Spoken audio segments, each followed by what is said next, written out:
માટે દાન દઈને કોઈ દિવસ ક્યાંય જાહેર કરાવવાની અભિલાષાઓ ન રાખશો સાહેબ. બને એટલું દાન ગુપ્ત દાન કરો, અને ગુપ્ત દાનનો આ જગતમાં મહિમા છે. બને એટલું દાન ગુપ્ત દાન કરો. પણ આપણને તો 5 રૂપિયા આપીએ ને તોય તકતી મરાવવાની એક અભિલાષા હોય કે અમે અહીંયા આપ્યું છે. અરે નામની અભિલાષા ન રાખો, પુણ્ય મળે છે ને એ પુણ્યની અભિલાષા રાખો. આપીને ભૂલી જાઓ. અને હું જીવનમાં દર વખતે કથાઓમાં કહું છું સાહેબ કે કોઈની સેવા લીધી હોય ને તો એ કોઈ દી ભૂલવી નહીં, અને ક્યારેક તમે કોઈની સેવા કરી હોય ને તો એને જિંદગીમાં કોઈ દી યાદ રાખવી નહીં સાહેબ. કરેલી સેવાને ભૂલી જાઓ અને લીધેલી સેવાને તમે સદૈવને માટે યાદ રાખો. દીધેલું દાન ભૂલી જાઓ અને કોઈકની લીધેલી મદદ જિંદગીભર યાદ રાખો. પણ અત્યારનો મનુષ્ય થયો નામના મેળવવા માટે સાહેબ બધું કરતો હોય છે. લોકેશના મેળવવા માટે, લોકેશના મેળવવા માટે કોઈ કર્મ ન કરો, મારા હરિને મેળવવા માટે કર્મ કરો, મારા હરિને રાજી કરવા માટે કર્મ કરો. અને જ્યારે ચાલતા થયા ને એટલે 56 સીડીઓ ઉતરે છે, અને ઉતરતા ઉતરતા પણ એ સુદામો વળી પાછો દ્વારિકાની ધોળી ધજા સામું જોઈને જાય છે સાહેબ. દ્વારિકાનો વૈભવ તો જુઓ સાહેબ, દ્વારિકાનો વૈભવ તો જુઓ સાહેબ. રોજની 5 ધજા ફરે, 5 ધજાઓ ઉતરીને નવી ચડે, ઉતરીને નવી ચડે, અને તોય દ્વારિકાનો વૈભવ જુઓ કે આજે રોજની 5 ધજા ચડે, અને છતાં પણ આજની તારીખમાં કોઈ સંકલ્પ કરે ને કે મારે ધજા લખાવી છે તો 2020માં વારો આવે એટલી તો ધજાઓ બુક થઈને પડી છે. આ દ્વારિકાનો વૈભવ છે સાહેબ, દ્વારિકાના નાથનો વૈભવ છે. હું તો ત્યાં સુધી કહું છું, કદાચ તમે મંદિરમાં જાઓ અને મંદિરમાં કદાચ ટેરો પડી ગયો હોય ને તો નિરાશ ન થતા કોઈ દિવસ. મંદિરમાં કદાચ એ કાળિયા ઠાકરના દર્શન ન થાય ને તો કાંઈ નહીં, પણ મંદિરની બહાર આવી અને એ 52 ગજની ધજાના પડછાયા નીચે ઉભા રહી અને એકવાર સંકલ્પ કરશો ને, હું વ્યાસપીઠથી ભરોસા સાથે કહું, તમારો સંકલ્પ અધૂરો નહીં છોડે મારો ઠાકુર. 52 ગજની ધજા નીચે ઉભા રહીને સંકલ્પ કરો બાપ. પણ એક વાત યાદ રાખજો, તમારો સંકલ્પ સત્ય હોવો જોઈએ, તમારો સંકલ્પ સિદ્ધ હોવો જોઈએ.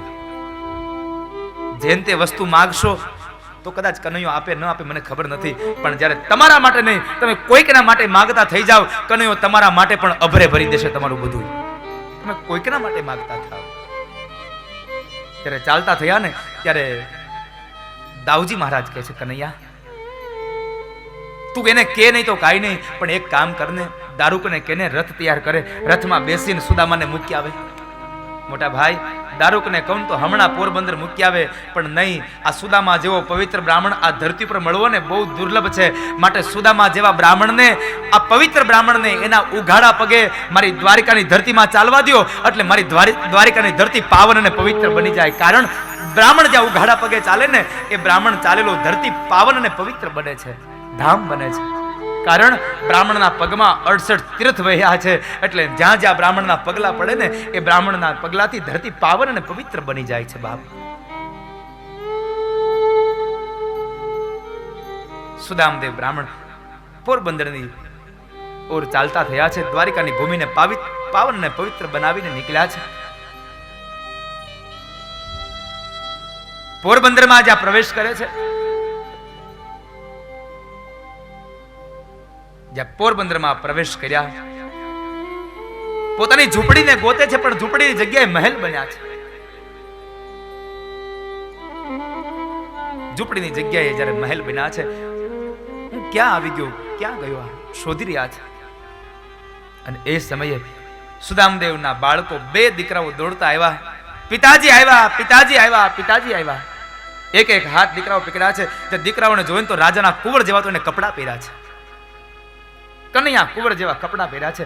શું છે આ બધું? જ્યાં લઈને જાય તો મહેલમાં લઈને જાય, જ્યાં ઝૂંપડી હતી ત્યાં મહેલ થયો, મહેલમાં જાય તો સુશીલાને જુએ છે. આ સુશીલાને જોઈ અને સુદામદેવ બ્રાહ્મણ પૂછે છે, શું છે આ સુશીલા બધું? અને ત્યારે સુશીલા બોલ્યા છે, પતિદેવ બીજું કાંઈ નહીં, આ દ્વારિકાવાળા તમારા મિત્ર આવ્યા હતા ને આ બધું દઈ ગયા છે. અને દ્વારિકાવાળો તમારો મિત્ર આવ્યો તો દઈ ગયો. આટલા શબ્દો સાંભળ્યા ને ત્યારે સુદામાની આંખમાંથી દડ દડ દડ અશ્રુઓની ધારા થઈ અને એટલા શબ્દો નીકળ્યા કે એક નૈયા એક પિતાંબર કઢવી લીધું ને અહીંયા પોરબંદરમાં આટલું બધું આપી દીધું મને. તે ऋषिने करुणा करी भाग्यनी रेखा फरी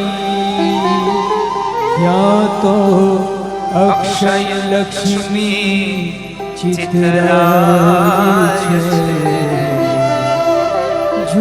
સુદામાજી દ્વારિકામાં જાય છે શ્રી કૃષ્ણ ગોવિંદ હરે મુરારી હે નાથ નારાયણ વાસુદેવા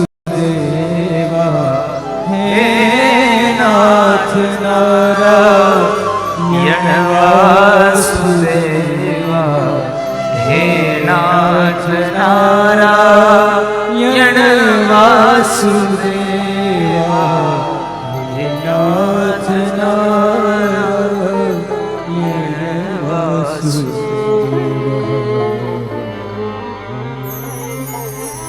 સુદામ ચરિત્રમાં સાહેબ સુદામાને આટલો વૈભવ આપ્યો ને છતાં પણ સુદામા બ્રાહ્મણ વૈભવમાં નહોતા મોહ પામ્યા. એણે તો કેવળ બસ નિસ્વાર્થ ભાવથી ભગવાનની ભક્તિ કરી અને અંતે ભગવાનના ધામને સુદામદેવ પામી ગયા હતા. આધ્યાત્મિક અર્થમાં જો કથા કહેવા જાવ તો આ જીવ એ ભગવાનનો મિત્ર છે અને મિત્રતા એવી કહો નિસ્વાર્થ ભાવથી મિત્રતાની હારે નાતો બાંધો પછી કનૈયો છે ને એ બહુ મોટો દાની છે.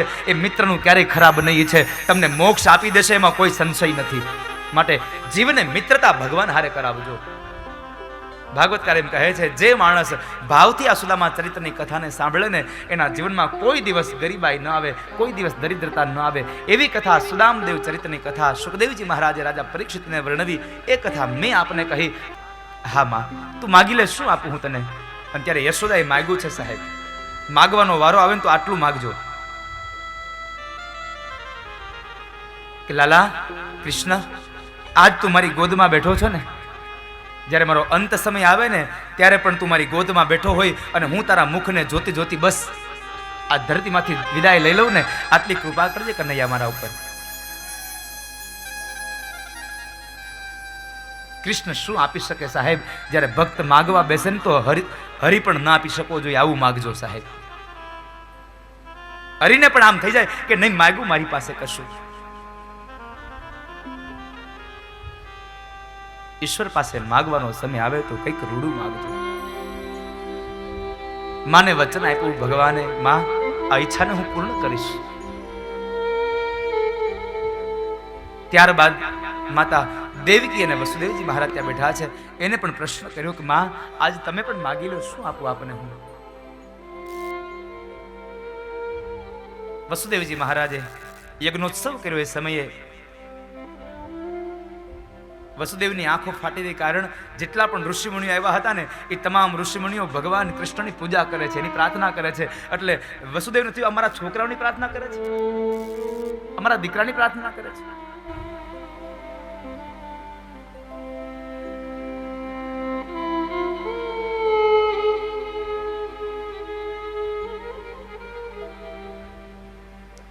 વસુદેવજી મહારાજે મુક્તિ માગી, ભગવાન એ મુક્તિ આપે છે. એ સમયે માતા દેવકીને પ્રશ્ન કર્યો, માં તમે પણ માગી લો, શું આપું તમને? અને ત્યારે મા દેવકી કહે છે, પ્રભુ અવિવેક થાય તો માફ કરજો, પણ એક માં છું ને એટલા માટે મારી જીભ ઉપડે છે, મારે ન માગવું જોઈએ, છતાં પણ માગી રહી છું. મારે બે વસ્તુ જોઈએ છે.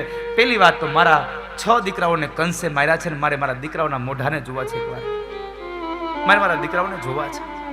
ભગવાને એ કંસના મારેલા 6 દીકરાઓને માં યશોદ માં દેવકીને દેખાડ્યા અને ત્યારબાદ એટલું માંગ્યું કે જેવી ગતિ તમારા પિતાશ્રીને આપીને બસ એવી જ મુક્તિ મને આપી દો, બસ આના સિવાય મારે કશું ન જોઈએ. અને અંતે વસુદેવ અને દેવકીને પણ એ વચન આપી અને ભગવાન હવે આ દશમસ્કંદની લીલાઓ, એ કથાઓને સુખદેવજી મહારાજે અહીંયા સંપન્ન કરી. બાજટ ઉપર ભગવાન સુદામાને બિરાજમાન કર્યા અને ત્રાંબાના પાત્રમાં સુદામાના પગ રાખ્યા છે. ભાગવતકાર એમ કહે છે કે પાણીના પાત્રોને આવતા વાર લાગી ને એ સમયે ભગવાન એટલા રાજી થયા ને સુદામાને જોઈને, આંખમાંથી અશ્રુની ધારા વહીને તો ભગવાને પોતાના આંખના આંસુડાથી સુદામાના પગને પખાડ્યા છે સાહેબ. પગને પખાડ્યા સુદામાએ. એ સમયે ભગવાન જ્યારે પગને પખાડે તો સુદામાના પગમાં કાંટા ને કાંકરા જોયા છે. એક પછી એક કાંટો અને એક પછી એક કાંકરો ભગવાન ખેંચે છે. એમાં એક કાંટો જરા વધારે ઊંડો ખૂંચી ગયો અને પહેલાના સમયમાં કંઈ સોયને એવું હતું નહીં, એટલે ભગવાને એ કાંટો ખેંચવા માટે દાંત માર્યો છે, મોઢા માર્યું છે. જે ભગવાનને દાંતથી કાંટો ખેંચવા જાય ને એટલે સુદામા કહે છે કે એ કનૈયા શું કરે છે તું? આ સુદામા ઉભો રે, તારા પગમાં એક કાંટો વાગ્યો છે ને કાંટો જરાક વધારે ઊંડો ખૂંચી ગયો છે. પણ મહાપુરુષો એમ કહે છે કે કાંટો વાગ્યો તો સુદામાના પગમાં, પણ એની વેદના હતી હરિના હૃદયમાં. સાહેબ, હરિને વેદના હતી.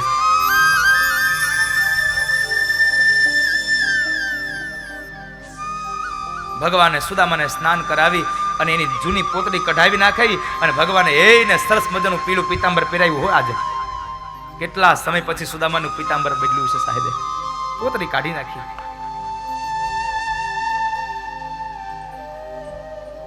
અને એ સમયે સુદામાને લઈ જઈ અને ભોજન કરાવે છે. ભોજન કરવા બેઠા છે ને ત્યારે એના દીકરાઓ યાદ આવ્યા છે કે મારા દીકરાઓ 2 દિવસથી ભૂખ્યા છે. પણ છતાં પણ ચહેરા ઉપર એક પણ દુઃખની રેખા ચિતરાવા ન દીધી અને સુદામાએ ભોજન કરી લીધું. ભોજન કરી અને ત્યારબાદ સુદામા બ્રાહ્મણને ભગવાન કહે છે, બેસ સુદામા, આ ઝૂલા ઉપર બેસ, આ હિંડોળે બેસ. અરે નાના કનૈયા તું બેસ. ના તું બેસ. 2 મિત્રો એક હિંડોળા ઉપર બેઠા છે. જે હિંડોળા ઉપર ભગવાન બેસતા એ હિંડોળા ઉપર સુદામાને બેસાડ્યો છે. સાહેબ, આ મિત્રતા છે. 2 મિત્રો બેસે છે. પણ ભગવાન કૃષ્ણનો આ વૈભવ જોઈ અને સુદામો એટલું બોલ્યો છે, કનૈયા એક વાત કહું. અરે બોલને સુદામા, તને ગુરુની સેવા ફળી છે. તે ગુરુની જે સેવા કરીને એ સેવા તને ફળી છે. તમે જોતો ખરો તારો વૈભવ કેટલો વૈભવ છે. આ વૈભવને જોઈ અને સુદામાને થયું કે હવે આને પૌવા ન દેવાય, હવે આને પૌવા ન દેવાય. એટલે સુદામો વારંવાર પેલી પૌવાની પોટલી સંગ્રહ કરે, વારંવાર સંગ્રહ કરે છે. કારણ આને પૌવાને દઈશ તો મારી શું કિંમત થશે, મારી શરમ, મારી લાજ જશે. 2 મિત્રો વાતો કરે. એમાં ભગવાન કૃષ્ણએ સુદામાને પૂછ્યું, સુદામા તે લગન બગન કર્યા કે નહીં કઈ? એલા, અરે હા કનૈયા, મેં લગન કર્યા.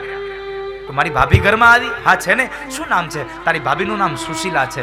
અને કનૈયા, તારી ભાભીનું નામ સુશીલા છે ને, પણ નામ પ્રમાણેના ગુણો પણ એમાં રહ્યા છો. નામ પ્રમાણે ગુણો રહેવા જોઈએ.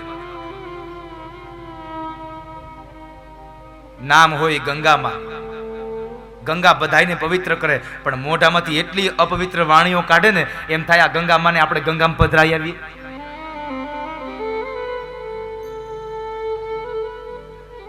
નામ હોય શાંતિભાઈ, પણ ઘરમાં કોઈ દી અશાંતિ સિવાય બીજું કઈ મળ્યું જ ન હોય. નામ પ્રમાણેના ગુણ હોવા જોઈએ સાહેબ. અહીંયા સુદામદેવ કહે છે, કનૈયા તારી ભાભીનું નામ સુશીલા છે અને એ નામ પ્રમાણેના ગુણ પણ છે. બાળકો છે કે નહીં? બાળકો પર હા કનૈયા, મારે 2 બાળકો છે. શું કરે બધા? એને મજા કરે. એમ નથી કીધું મારા દીકરાઓ 2 દિવસથી ભૂખ્યા છે. બધા મજામાં છે. તો તું કામ શું કરે છે? તારું ગુજરાન કેમ ચાલે? બસ ત્રિકાળ સંધ્યા કરું અને બાકીનું ભગવાનનું ભજન કરું, એમાં અમારું બધાયનું ગુજરાન ચાલ્યા કરે છે. ભગવાને પ્રશ્નો કર્યા પછી સુદામા બ્રાહ્મણે કીધું, કનૈયા આ બધું તું મને પૂછ્યા કરે છે, તો હું તને પૂછું, તે લગ્ન કર્યા કે નથી કર્યા? કનૈયો કે કર્યા ને મેં લગ્ન. તો ક્યાં છે તારા પત્ની? અરે આ રહ્યા. સુશીલ આમ ભગવાને બતાવ્યા ને તો સુદામાની તો આંખો ફાટી ગઈ. અરે આ તો 8 છે. કનૈયો કે 8 મારી પટરાણીઓ છે. સુદામો કહે છે, કનૈયા પણ આ તો તને ગુરુની સેવા ફળી છે ને, આટલો વૈભવ છે ને, એટલે 8 ને તું નિભાવી શકે. મનમાં કહે છે, હું એકને બિચારી નથી નિભાવી શકતો, કારણ મારી પાસે શું છે. છતાં પણ મનથી દુબળો નથી હોય સુદામો. વાતમાં બરાબર કનૈયાની નજર પેલી પૌવાની પોટલી ઉપર પડી ગઈ. પૌવાની પોટલી ઉપર નજર પડી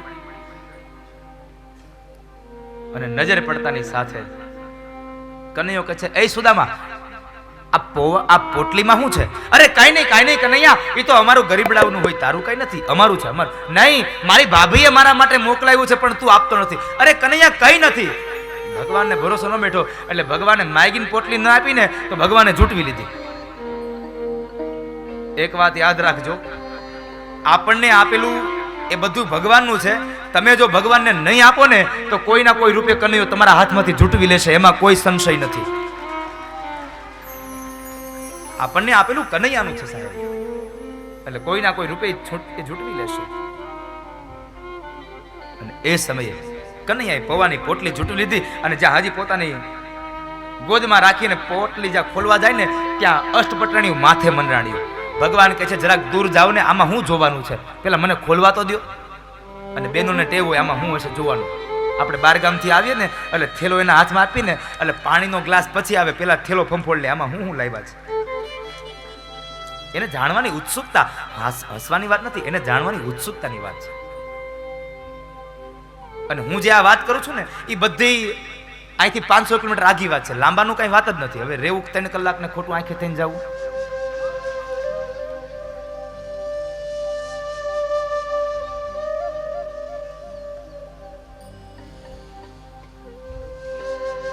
એટલે અષ્ટપટરાણીઓને દૂર કર્યા અને ભગવાન ગાંઠોને ખોલે છે. એક પછી એક ગાંઠ જ્યાં ખુલીને અને વસ્ત્ર જ્યાં ખુલે તો અંદરથી પૌવા નીકળ્યા છે. અને જ્યાં પૌવા નીકળ્યા ને ત્યારે 3 વસ્તુઓ થઈ છે. સમયે દ્વારિકામાં 3 વસ્તુ બની. પહેલી વાત, અષ્ટપટરાણી બોલ્યા, લ્યો આ તો પૌવા છે. બીજી વાત, શરમને લઈ અને સુદામદેવ નીચે જોઈ જાય છે.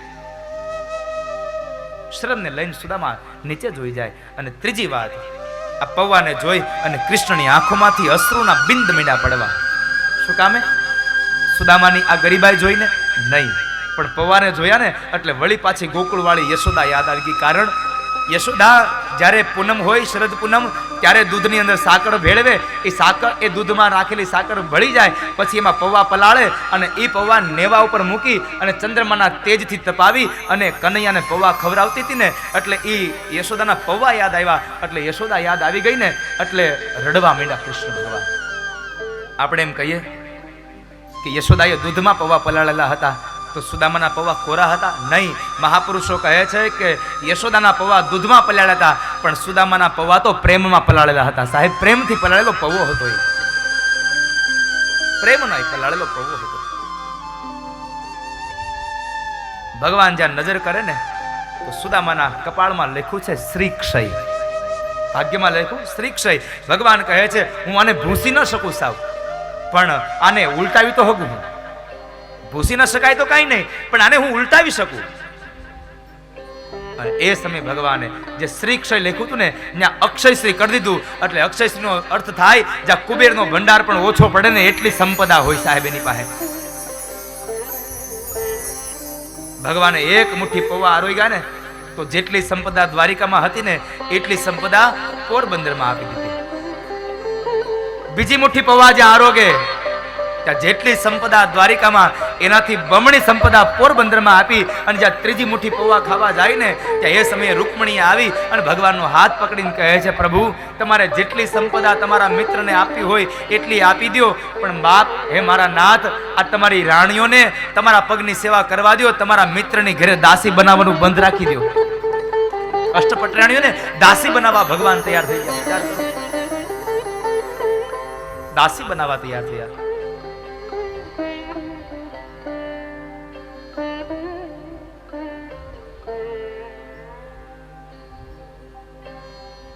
ભગવાને તમામ સંપદા આપીને બે મિત્રો બેઠા બેઠા વાતો કરે છે. એ સમયે ભગવાને કહ્યું, સુદામા આ બધું તને હજી એકલા ખાઈ જવાની ટેવ હજી નથી ગઈ?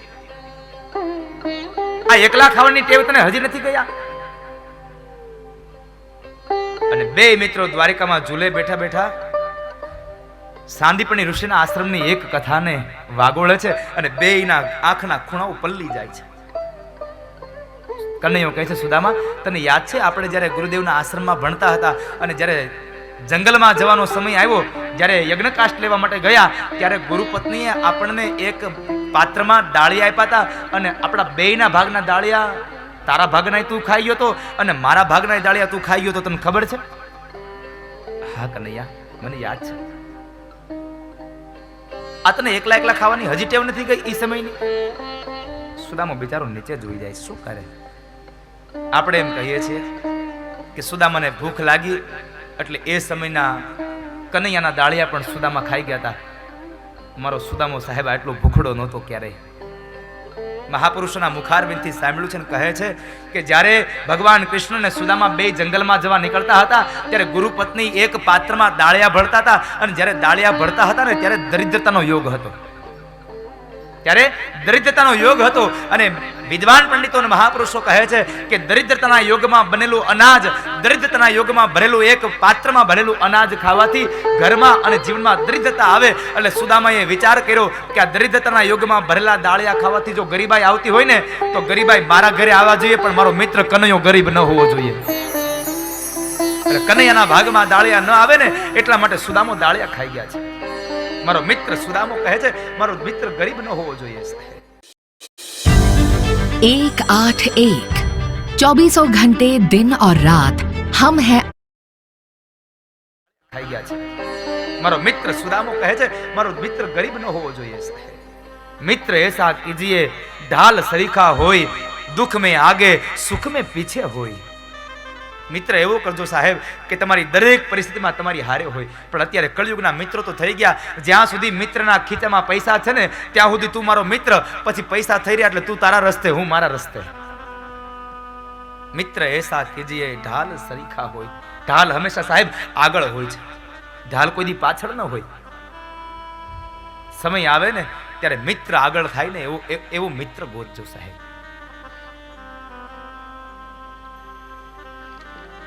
બે મિત્રો વાતોને કહીને ખૂબ આનંદ પામે છે, આંખોના ખૂણાઓ ભીના થઈ જાય છે. એક રાત્રિનો સમય વ્યતીત થયો. એક દિવસ રોકાયા સુદામદેવ બ્રાહ્મણ પોરબંદર અહીંયા દ્વારિકામાં, અને બીજા દિવસનો જ્યારે સવારનો સૂર્ય ઉદય થાય એટલે સુદામા બ્રાહ્મણ પોતાનું નિત્ય કર્મ કરી પરવારી અને જ્યાં તૈયાર થયા એટલે સૌ લોકો બેઠા છે અને એમાં વાતોચીતો કરતા કરતા સુદામદેવ બ્રાહ્મણ એટલું બોલ્યા છે કે તો ચાલ કનૈયા હવે હું જાઉં. ભગવાનને બહુ ઈચ્છા છે આજ કેટલા સમય પછી કનૈયો મળ્યો છે. ભાગવતકાર એમ કહે છે કે સાંદીપણી ઋષિના આશ્રમમાંથી વિખૂટા પડ્યા અને ત્યાર પછી આજે પહેલી વાર દ્વારિકામાં મળ્યા હતા. ઘણા સમય પછી મળ્યા હતા એટલે કનૈયાને ઈચ્છા હતી કે હું સુદામાને રોકી લઉં, પણ કનૈયાને એક વાતની ખબર હતી કે મારી ભાભી પતિવ્રતા નારી છે, આણે અહીંયા જમી લીધું છે, પણ મેં આ પોરબંદરમાં ઘણું બધું આપ્યું છે પણ મારી ભાભી હજી નહીં જમે, કારણ મારી ભાભી પતિવ્રતા નારી છે. જ્યાં સુધી સુદામાને નહીં જમાડી લઈને ત્યાં સુધી મારી ભાભી પણ નહીં જમે, એટલે મારી ભાભી ભૂખી ન રહે. એટલે સુદામાને ઈચ્છા છે કનૈયાને સુદામાને રોકવું, પણ કનૈયો બોલી ગયો બસ સુદામા જાવું છે, કઈ વાંધો નહીં પાછું આવજે હો. ઓલો રોકાવાનું ન કર્યું. સુદામા જાવું છે, કઈ વાંધો નહીં પાછું આવજે હો. ઓલો રોકાવાનું ન કર્યું, કારણ સુશીલા ભૂખ્યા ન રહે એટલા માટે. સુદામદેવને થોડીક મનમાં થયું આને તો જરાય તાણી ન કરી રોકાવાની. પણ સુદામદેવ બ્રાહ્મણ ચાલતા થયા અને ભગવાન ઉભા છે, દાઉજી મહારાજ ઉભા છે, અષ્ટપટરાણી ઉભા છે. ચાલ સુદામા. સુદામાની સાથે કૃષ્ણ બેવ ગળે મળ્યા અને ફરી પાછા સુદામા જ્યાં નીકળે અને ઓરડાના ઉમરામાં પહોંચ્યા ને ત્યાં કૃષ્ણને યાદ આવ્યું. ભગવાન કૃષ્ણ બોલ્યા એ સુદામા ઉભો રે, અહીંયા આવ, અહીંયા આવ, અહીંયા આવ. સુદામદેવ પાછા આવેલા છે. કનૈયાની પાસે આવીને કહે છે બોલ કનૈયા. ભગવાન કૃષ્ણને કંઈક વાત કરવી છે પણ હોઠ સુધી આવેલા શબ્દો પાછા વયા ગયા. કેવું છે કાંઈક, પણ કેમ કેવું આને મારે? એટલે વાતને ફેરવી નાખી અને ભગવાન બોલ્યા છે અરે કઈ નહીં સુદામા, ખાલી એટલું કહેતો હતો કે મારી ભાભીને મારી યાદ આવજે. હા કનૈયા. ફરી પાછા સુદામદેવ નીકળ્યા અને વળી પાછા ઉમરો હજી ઓળંગવા જાય ને ત્યાં વળી કનૈયા અવાજ કર્યો એ સુદામા ઉભો રે, અહીંયા આવતો જરા. વળી સુદામદેવ આવે છે. આવું 2-3 વખત થયું ને એટલે સુદામા ઓળખી ગયો કે આને દુખે છે પેટમાં અને કૂટે છે માથું. આને કંઈક કેવું છે પણ કહી શકતો નથી.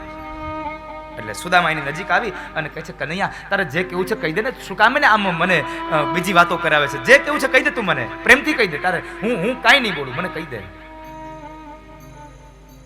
અને ત્યારે કૃષ્ણ બોલ્યા છે સુદામા તારી પોતડી ધોવાઈ ગઈ છે, આ પીતાંબર પહેર્યું ને એ પીતાંબર મારું છે, પીતાંબર કાઢતો જા. સુદામાના મનમાં સાહેબ એમ થઈ ગયું કે આટલી સંપદા છે ને પીતાંબર ન આપ્યું મને, પણ કઈ વાંધો નહીં. સુદામો પણ સાહેબ એની સામે ઝૂકી જાય હતો નહીં. સુદામો કહે છે કે 2 હાથ ફેલાવું ને કનૈયા તો તારી ખુદાઈ દૂર નથી, પણ હું માગું અને તું મને આપ ને એ વાત મને મંજૂર નથી. હું માગું તું મને આપ એ વાત મને મંજૂર નથી. આ તારું પીતાંબર તને પાછું આપી દઉં. પીતાંબર પાછું આપે ને એ સમયે દાઉજી મહારાજે કનૈયાના કાનમાં કીધું છે કનૈયા શું કરે છે તું? આ પોરબંદરમાં આટલી સંપદા આપી અને અહીંયાથી એક પિતાંબર વધારે પહેરીને જાય તારું પિતાંબર હું ઓછું થઈ જવાનું, ભલે ને પિતાંબર પહેરીને જતા. અને ત્યારે ભગવાન કૃષ્ણ કહે છે મોટા ભાઈ તમે કહેતા હોય ને તો આવા પિતાંબર હજી તમે કયો એટલા પિતાંબર હું પોરબંદર આપી શકું, પણ મારો સુદામો જે પોતડી પહેરીને આવ્યો હતો ને એ પોતડી પહેરીને પાછો જાહે, કારણ મારા સુદામાને અયાચક વ્રત છે, કોઈની પાસે માગવું નહીં આવો વ્રત છે. પોતડી પહેરીને આવ્યો હતો અને પિતાંબર પહેરીને જાય ને તો ગામના લોકો તરત કહેતો તો નથી માંગતો, આ પિતાંબર માગ્યો. મારા સુદામાને કોઈ માગણ કહે ને એ મને ન ગમે, મારા સુદામાને કોઈ માગણ કહે એ મને ન ગમે સાહેબ. મિત્રતા તો જુઓ સાહેબ, શું એક કરુણા હશે સ્મયની. એક માત્ર વિચાર કરો કે બે મિત્રોની વાતો કરીએ અને આપણી આંખો ભરાઈ જાય. તો એ સમયમાં જેણે જેણે આ દ્રશ્ય જોયું હશે, જ્યારે સુદામાને કનૈયાએ પોતાની છાતીએ લગાવ્યો હશે, શું સુદામાએ એ અનુભવ કર્યો હશે સાહેબ. અત્યંત સાહેબ આ કથાઓ શબ્દો માણસને પીગળાવી દેતો હોય છે. શબ્દમાં તાકાત છે, એટલા માટે મારી કથામાં કહું શબ્દને સાચવીને બોલવો સાહેબ. કારણ કે કોઈ માણસના કોઈ શબ્દ માણસને ઊભો પણ કરી શકે અને કોઈ શબ્દ માણસને મારી પણ શકતો હોય છે. शब्द शब्द में फेर है, शब्द को नहीं हाथ नहीं पाँव, एक शब्द औषध बने एक शब्द घाव. માટે શબ્દને વિચારીને બોલવો સાહેબ. ભગવાને પિતાંબર કઢવી લીધું, પોતડી પહેરીને પાછા સુદામા ચાલતા થયા છે. ભગવાન કૃષ્ણ દાઉજી મહારાજ અષ્ટપટરાણીઓ એ સુદામાને આંગણા સુધી વળાવવા માટે હારે હાલ્યા જાય છે. એ સમયે દાઉજી મહારાજે ફરી બીજી વાત દાઉજી મહારાજે કનૈયાના કાનમાં કીધી, કનૈયા પિતાંબર ભલે કઢવી લીધું પણ એક કામ કર, સુદામાને કહી તો દે કે મેં તને પોરબંદરમાં બહુ બધું આપ્યું છે. અત્યારે કૃષ્ણ બોલ્યા છે સાહેબ, મોટા ભાઈ માગવા એ પ્રેમની એક ગાથા છે સાહેબ. કૃષ્ણ ગયા એટલે 11 વર્ષ અને 52 દિવસ. શું ઉંમર હતી, રમવાની ઉંમર હતી, છતાં પણ એ કૃષ્ણ જ્યારે વ્રજમાંથી વિદાય થયા તો એક પણ વ્યક્તિ આવ્યો નહોતો, એક પણ જીવાત્મા એવો નહોતો કે ભગવાન કૃષ્ણની વિદાયમાં એ વ્રજવાસીમાં કોઈ રડતો ન હોય સાહેબ. વ્રજમાં કોઈ રડતો ન હોય, તમામ વ્યક્તિઓ રડતા હતા. અરે એ વખતે તો કદાચ એ કૃષ્ણની વચ્ચે રહ્યા હશે 11 વર્ષ 52 દિવસ.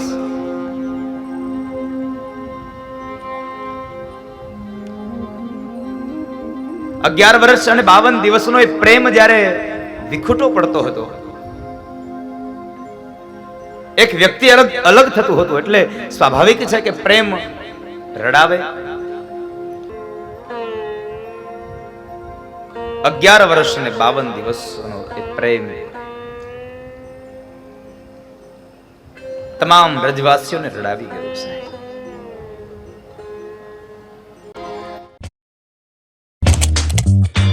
Discover the joy of investing. Open your free Demat account with અને એ લોકો રડાય સ્વાભાવિક છે. શા માટે સ્વાભાવિક છે એનું મૂળ ઉદાહરણ આપ સૌની કથા મંડપમાં હાજરી એ સમય હતી કે જ્યારે ભગવાન વ્રજમાંથી મથુરા જતા હતા.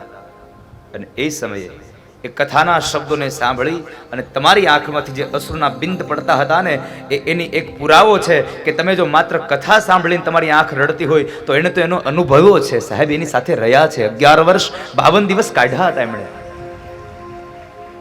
તો સ્વાભાવિક છે. પ્રેમની એ તાકાત છે. ભગવાન વ્રજમાંથી નીકળ્યા અને મથુરામાં ગયા છે. મથુરાની અંદર ભગવાનને બગીચામાં ઉતારો દેવાયો છે. મથુરાની બગીચામાં ભગવાનને ઉતારો દીધો એટલે અક્રૂરજી મહારાજ બરાબર ગયા છે કંસ પાસે.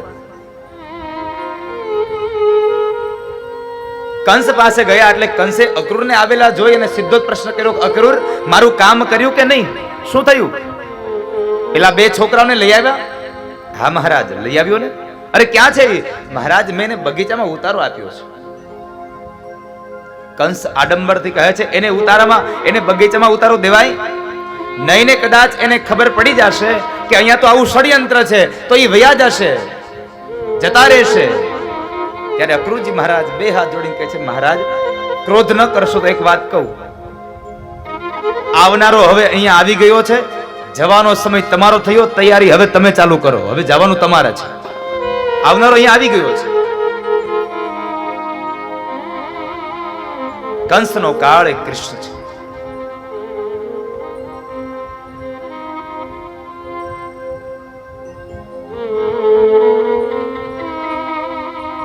જાવેની આગતા સ્વાગતા કરાવો, જેથી કરી અને ખબર ન પડે કે અહીંયા કોઈ આવું ષડયંત્ર છે.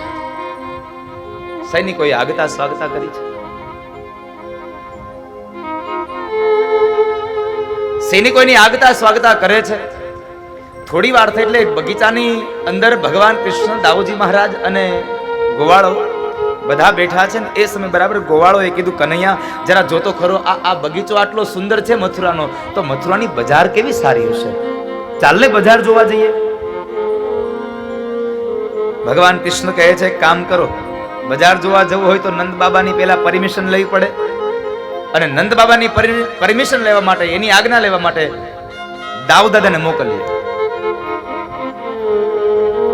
દાઉ ભૈયાને કીધું, દાઉ તમે જાઓ ને, બાબાને પૂછો ને, કહો ને કે આ બધા મિત્રો મથુરાની બગીચાને જોઈ અને આનંદિત થયા છે, તો હવે ને મથુરાની બજાર પણ જોવી છે, અમે બજાર જોવા જઈએ.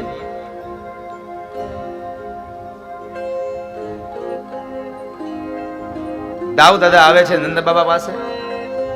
નંદ બાબાને કહે છે, બાબા કનૈયો અને એના મિત્રો એમ કહે છે કે આ મથુરાનો બગીચો આટલો સુંદર છે, તો આની બજાર બહુ સુંદર હશે, ચાલો ને હવે બજાર જોવા જઈએ. તો અમે બજાર જોવા જઈએ. નંદ બાબા કહે છે, કામ કરો, કનૈયાને પેલા અહીંયા બોલાવો.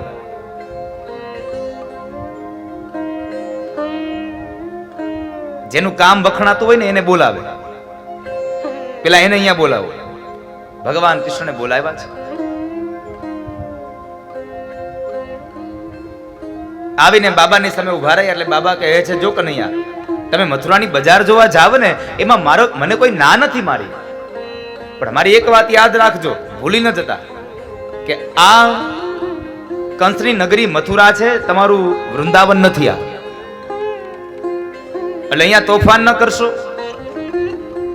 બીજી વાત, અહીંયા તમે વૃંદાવન વિહારીલાલનો જય ઘોષ ન કરતા, અહીંયા મથુરા નરેશ કંસનો જય ઘોષ કરજો.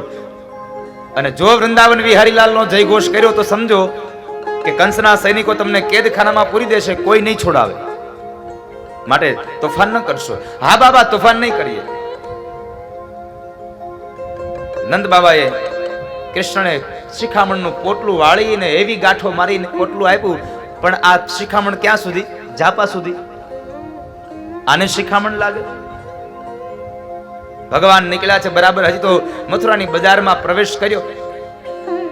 ભગવાનના મિત્રો એની સાથે રહીને એવા થઈ ગયા હતા, કાળિયા પડખે ધોળિયો બાંધો ને વાન નો આવે પણ હાન આવે. એમ સારા માણસની સાથે તમે રહ્યો ને તો સારા માણસના ગુણો આપણામાં આવે.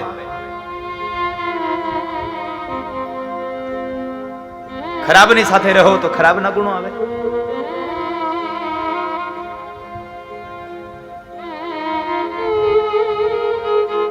બજારમાં હજી પ્રવેશ કર્યો ન કર્યો ને એ સમયે ભગવાન કૃષ્ણના મિત્રો જોર જોરથી ભાવથી કરે, વૃંદાવન વિહારી લાલ કી, વૃંદાવન વિહારી લાલ નો જય ઘોષ.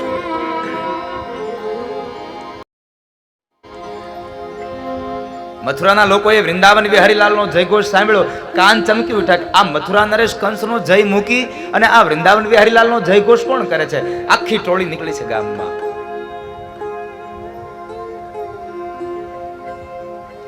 જ્યાં જોવે તો ઓહો, આ તો પેલો ગોકુળ વાળો નંદ અને યશોદાનો છૈયો આવ્યો છે, પેલો માખણ ચોર આવ્યો છે. મથુરાના તમામ વ્યક્તિઓ, પુરુષો બજારની અંદર ભીડ ભરાઈ ગઈ આ ટોળીને જોવા માટે. અને મથુરાની સ્ત્રીઓ પોતાના મેડીના ઝરૂખામાં આવીને ઉભી છે. મેડીના ઝરૂખામાં છે.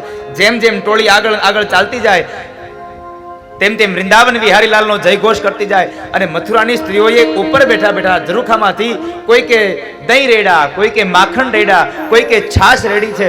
આખી ટોળી જે નીકળી આના બધાયના કપડા બગાડ્યા છે, બધાના કપડા ગંદા કર્યા છે. આખી ટોળી એમ જાય છે એટલે કોઈ કે રસ પ્રવાહોથી એના કપડા બગાડ્યા છે. એક ગોવાળિયો ભગવાનને કહે છે, કનૈયા આમ જોતો ખરા આપણા કપડા કેટલા ગંદા થયા છે, આ કપડા બદલવાનું કઈક કરને. ભગવાન કહે છે, લાવ આ મારું વૃંદાવન થોડું છે તો મને ખબર હોય કપડાની શું વ્યવસ્થા કરવાની. હું પહેલી વાર આવ્યો છું આ શહેરમાં હજી. અરે પણ કનૈયા કંઈક તો કર તું. રાહ જુઓ કંઈક થઈ જશે. બરાબર ભગવાને આટલી વાત કરીને ત્યાં સામેથી ચોકમાંથી શેરીઓમાંથી રાજનો ધોબી ચાલ્યો આવે છે કપડાનું એક પોટલું લઈને. કપડાનું પોટલું લઈને આવે છે એટલે ભગવાન કે ચાલો ભાઈઓ, મને લાગે છે કે તમારા કપડાની વ્યવસ્થા થઈ હોય ને આવું દ્રશ્ય મને દેખાય છે. નંદ અને યશોદાનો છૈયો અમે ગોકુળથી આવ્યા, પણ આ તમારી મથુરાની સ્ત્રીઓએ અમારા કપડા બગાડ્યા, જરા કપડા આપશો બીજા. ધોબી મારી જેમ કાને બેરો. એટલે કનૈયાને કહે છે, શું કીધું? જરા જોરથી બોલ, મને સંભળાણું નહીં કઈ. ભગવાન દાવની સામુ જોઈને કહે છે, દાવ આને કાનનું કાચું છે, હવે કાનમાં કેવું પડશે. મારે આને કાનમાં કેવું પડશે. ભગવાને કાનની અંદર જોરથી એ અવાજ કરી અને આખી ઓળખાણ આપી દીધી. નંદ અને યશોદાનો છૈયો, આ તમારા ગામની સ્ત્રીઓએ અમારા કપડા બગાડ્યા, એટલે જરા તમે આ કપડા આપશો. આટલું કીધું વળી ધોબી બોલ્યો, જરા નિરાતે બોલ, હું હાવ બેરો નથી.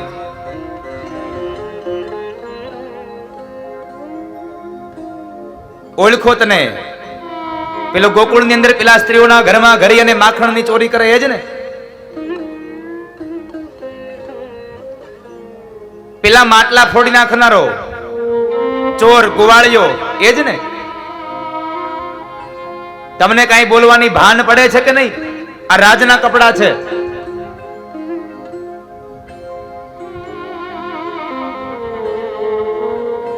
ગામડેથી પહેલી વાર આવતા લાગો છો શહેરમાં. ધોબી કાકાનું વાક્ય પૂરું થયું, ભગવાને ઉમેર્યું, હવે પહેલી વાર.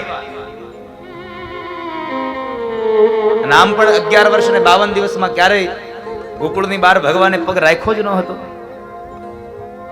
ભગવાનનો નિયમ હતો કે 11 વર્ષનો ન બનવું ત્યાં સુધી હું આ મારા મા બાપને છોડીને બહાર નહીં જાઉં, વ્રજની ધરતીને છોડીને બહાર નહીં જાઉં.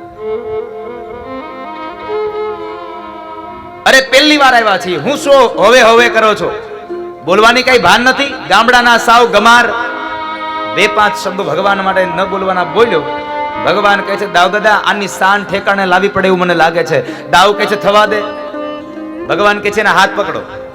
દાવ દાદાએ 2 હાથ પકડ્યા અને ભગવાને એકમાત્ર વજ્ર મુષ્ટિકાનો પ્રહાર કર્યો. ધડથી મસ્તક ધોબીનું અલગ કરી નાખ્યું, ધોબીનો ઉદ્ધાર કરી દીધો.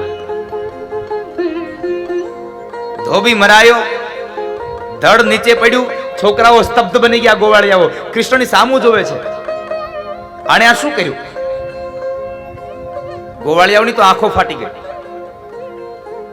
ભગવાન કહે છે, એલાવ મારી સામે શું જુઓ છો? અરે આ ખોલો પોટલું અને મંડો પહેરવા. હવે ગોવાળિયાઓ પોટલું ખોલે છે અને બધા લોકો કપડા પહેરે છે. કોઈકને ટૂંકા થાય છે, કોઈકને મોટા થાય છે, કોઈને માપના નો થયા. એક ગોવાળિયો કહે છે, કનૈયા આમ જોતો ખરો, કપડા મળ્યા પણ આ કઈ માપના નથી, આ તો જો ઘઘા મઘા થાય છે. આપણો તળપદી ભાષાનો શબ્દ છે. જરા કપડું મોટું થાય એટલે શું કહી, અરે તને આ ઘઘો મઘો થાય છે. આ ઘઘો મઘો આવ્યું ક્યાંથી ખબર નથી હજી. 181 24 ਘੰਟੇ ਦਿਨ ਅਤੇ ਰਾਤ ਅਸੀਂ ਹਾਂ ਤੁਹਾਡੇ ਨਾਲ.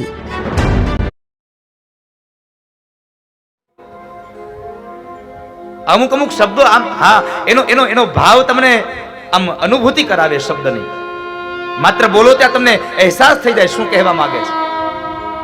ક્યાંથી ઉદ્ભવ થયો એની આપણને ખબર ના પડે.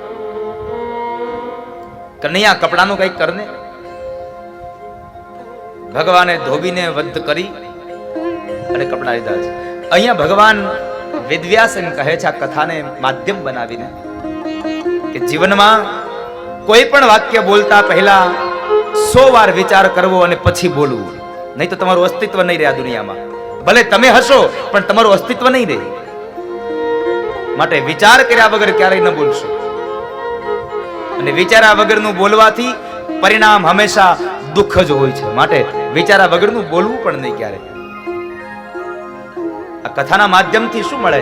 બસ એ જ મળે. અને મેં પ્રથમ દિવસમાં કહ્યું હતું આપણને, આજ ફરીવાર આટલી જન્મવેદની જ્યારે ભક્તો બેઠા છો ત્યારે કહું કે હું મારી કથાને લઈ અને તમને કોઈને વૈરાગ્ય લગાડવા માટે નથી આવ્યો. હું તો બસ મારી કથાના માધ્યમથી 2-5 વાતો એવી વર્તમાન સમયની કરવા આવ્યો છું કે તમારું બાકી રહેલું જીવન સુધરી જાય, શ્રેષ્ઠ બની જાય. બસ આના સિવાય મારે કશું નથી કરવું. તમારું જીવન શ્રેષ્ઠ બને, તમારું જીવન મંગલ બને.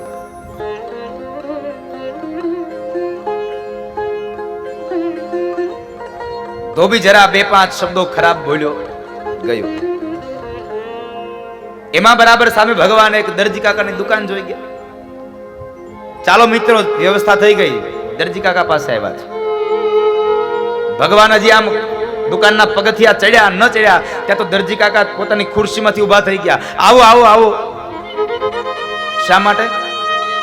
આ ભાવ નહોતો કઈ, કન્યા પ્રત્યેનો પ્રેમ નહોતો. આ તો હમણાં જોયું તું કે એક મુષ્ટિકા મારી અને ગયો, આ કદાચ મારું આ કરી નાખશે. ભય હતો સાહેબ, ભયમાં ઉભા થયા છે. ભય લાગ્યો છે. દરજી કાકાને જઈને કહે છે, દરજી કાકા આ અમારા કપડા જરાક માપના કરી દેશો? દરજી કાકાએ કઈ આનાકાની ન કરી. કારણ હમણાં જોયું, ઓલો જરાય આડાવડો થયો, સરનામું ભૂસી નાખ્યું ભગવાને. લાવો લાવો લાવો, બધાના કપડા માપના કરી આપ્યા. અંતે ભગવાને પ્રશ્ન કર્યો, દરજી કાકા કેટલા પૈસા આપવાના? હવે દરજી કાકાને હોડી વચ્ચે હોપારી થઈ. આની પાસે મગાય કે ન મગાય નહોતી ખબર. કદાચ ન મગાતા હોય ને માગું અને નયન કદાચ ઓલાની જેમ મુઠ્ઠી પડી જાય તો મારું અસ્તિત્વ ન રહે. અરે દરજી કાકાએ જરાક વેવ કર્યો, અરે તમારે પૈસા દેવાના હોય એમાં? ના ના ના ના, તમારે પૈસા નથી દેવાના. ભગવાન કહે છે, દરજી કાકા મફત નહીં હો, પૈસા તો લેવા જ પડે. અહીંયા ભગવાને આગ્રહ કર્યો પૈસા લેવાનો. ભગવાને આગ્રહ કર્યો દરજી કાકાને દ્વાપર યુગમાં અને ટકોર કરી કળયુગના માણસને કે ક્યારેય કોઈ પાસે મફતનું કામ ન કરાવી લેવું. 1 કલાક તમારી ઘરે મજૂરી આવ્યો હોય તો 1 કલાકની પણ મજૂરી ચૂકવી દેવી. કોઈ દિવસ કોઈની પાસે વેઠ ન ઉતરાવવી. ભગવાને સંદેશો આપ્યો છે. પણ આપણે તો શું કરીએ, આખું વર્ષ જેની પાસે કપડા સીવડાવતા હોઈએ ને, અને એમાંય જો એકાદું કપડું ફાટી જાય ને એટલે તરત દોડતા જઈ લેતો ભાઈ આને એક જરાક ટેભો માર દેતો. ઉભા ઉભા સિલાઈ કરાવીએ અને કઈ ન પૂછીએ. કારણ આપણે શું કહીએ, હવે આખું વર્ષ એની પાસે સીવડાવીએ છીએ તો આટલું તો કરી જ દઈ ને. કરી દે છે એટલે એનો મતલબ એવો નથી કે તારે મફતમાં કરાવવું. એની યથાયોગ્ય તારે મજૂરી આપવી જોઈએ. ભગવાન કહે છે ક્યારેય કોઈ પાસે મફતનું કામ ન કરાવવું. ભગવાને દરજી કાકાને આગ્રહ કર્યો બહુ. દરજી કાકા કહે છે તો કામ કરો, કુર્તાનો એક આનો અને પાયજામાના 2 આના આપી દો. ભગવાને બધાયના કપડાનો હિસાબ કર્યો અને પૈસા આપ્યા. બધાના કપડાનો હિસાબ કરીને પૈસા ચૂકતે કર્યા અને અંતમાં દરજી કાકાને 2 વચન આપ્યા, 2 વરદાન આપ્યા, 2 આશીર્વાદ આપ્યા. આ નો માગે ને તો એને જેકપોટ મળે. જો આ હું હંમેશા કહું ને, ભગવાન કો ચાહો લેકિન ભગવાન સે કુછ ન ચાહો. પણ આપણે તો ભગવાનથી જ ચાહતા હોઈએ, ભગવાનને ઓછો ચાહીએ. હે ભગવાન મારું આમ કરજો, મારું તેમ કરજો. ભગવાન કો ચાહો લેકિન ભગવાન સે કુછ ન ચાહો.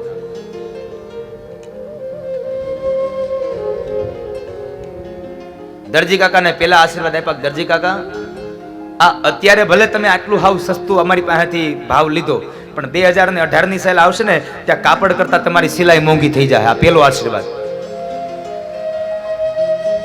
200 નું કાપડ અને 800 ની સિલાઈ. બીજા આશીર્વાદ આપ્યા, દરજી કાકા જીવો ત્યાં સુધી સીવો. તમે જોજો આ દરજીને, આ જે દરજી કામ કરતા હોય ને એની ઉંમર ગમે તેટલી થાય, ચશ્મા આવી જાય, મશીન ચલાવતા હોય ને દોરો તૂટે ને તો આંખના પલકારામાં એ સોયના નાકામાંથી દોરો પોરવી લે. અને આપણે નો આવ્યા હોય ચશ્મા, નો થઈ ગયું હોય ઉંમર, અને તોય એને સોયમાંથી દોરો પોરવાનું કહે ને તો 27 વખત તો થૂક વાળો કરે તે મેળ આવે. દરજી કાકાને ભગવાને વચન આપ્યું, જીવો ત્યાં સુધી સીવો. ભગવાનના કપડા બરાબર ના થયા, હવે આગળ ગયા. વળી એક ગોવાળ બોલ્યો, કનૈયા આ જરા જોતો ખરો, બધાયના ગળા આ કપડા સારા છે પણ કોઈના ગળામાં માળાવું નથી ને એટલે નથી મજા આવતી. ત્યાં બરાબર સામે રાજના માળી મળ્યા છે, સુદામા નામના માળી મળ્યા. સુદામા નામના માળી પાસેથી ભગવાને માળા લીધી અને ભગવાને એને પોતાના ધામનો અધિકારી બનાવ્યો છે. ભગવાને એના ઉપર કૃપા કરી. વળી આગળ ગયા. એક ગોવાળ કહે છે, કનૈયા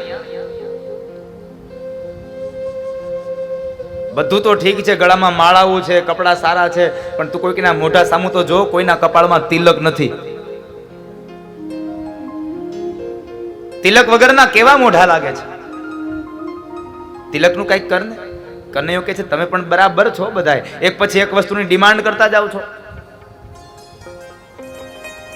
અને આમ પણ આપણું આવું જોઈએ સાહેબ, એક વસ્તુ મળે ને ત્યાં બીજી વસ્તુની અપેક્ષા ઊભી રહી ગઈ હોય.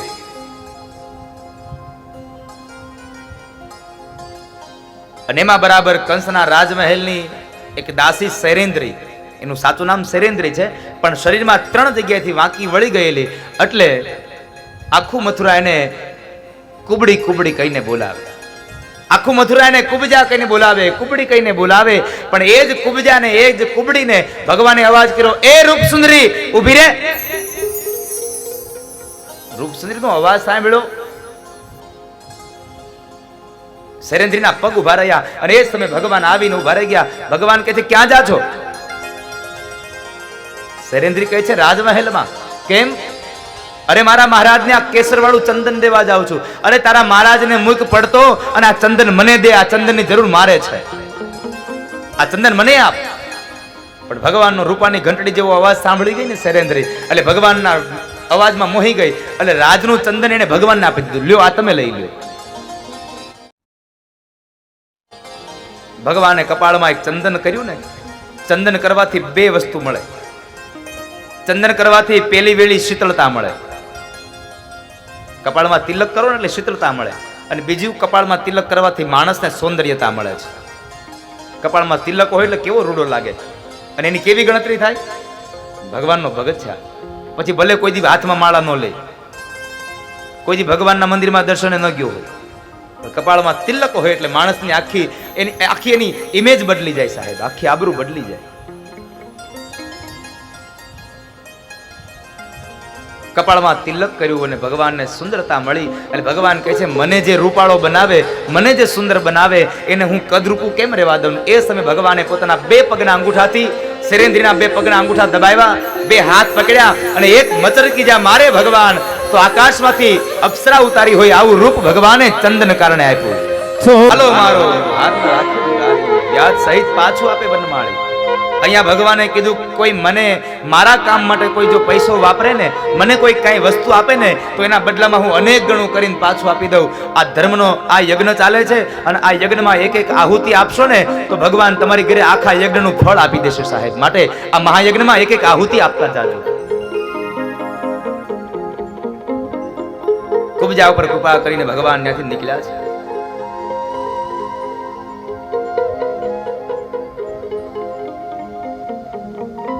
જે જગ્યાએ ધનુષ યજ્ઞ ચાલે છે ત્યાં ગયા અને ત્યાં જઈ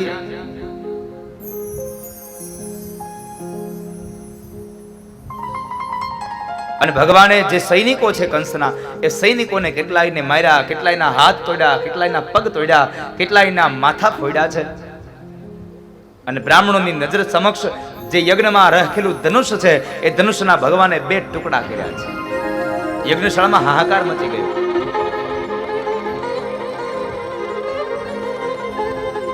ભગવાન કૃષ્ણ, દાઉજી મહારાજ, સખાઓ બધા નીકળે છે બગીચામાં જવા, અને એક સૈનિકે જઈને કંસને સમાચાર આપ્યા, મહારાજ ગજબ થયો. કંસ કહે છે, શું થયું? અરે મહારાજ, પેલા નંદ ને યશોદાના જે છોકરાઓ ગોકુળથી આવ્યા છે ને, એને આપણા સૈનિકોને માર્યા અને સાથે સાથે આપણા યજ્ઞનું ધનુષ્ય પણ તોડી નાખ્યું. થોડી વાર માટે ભયભીત થઈ ગયો અને વળી પાછો એમ કહે છે કે જો આ હમણાં ઘરે જશે, હમણાં બગીચામાં જશે અને નંદ બાબાને ખબર પડશે આખા ષડયંત્રની ખબર પડી જશે તો હમણાં ભાગી જશે. એટલે સૈનિકોને કહે છે કે જાઓ નંદરાયને જઈને કહેજો આ છોકરાઓ છે આવું કર્યા કરે, નકર વયા જશે. આ ન સમજે સાહેબ, જેનું વિનાશ આવ્યો હોય ને એને બુદ્ધિ ન સૂજે પછી.